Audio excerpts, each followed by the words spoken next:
నువ్వు నూరుతున్నప్పుడు బయట తోటి చెమట నువ్వు తుడుచుకున్నప్పుడు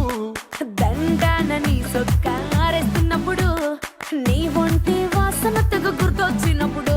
రెండు చేతులెత్తి చుట్టూ ములిసినప్పుడు జెండు కత్తుకొని పడుకున్నప్పుడు అలసిపోయి నువ్వు ఆవలించినప్పుడు వచ్చుండై ఫీలింగ్స్ వచ్చి వచ్చి చంపేస్తుండై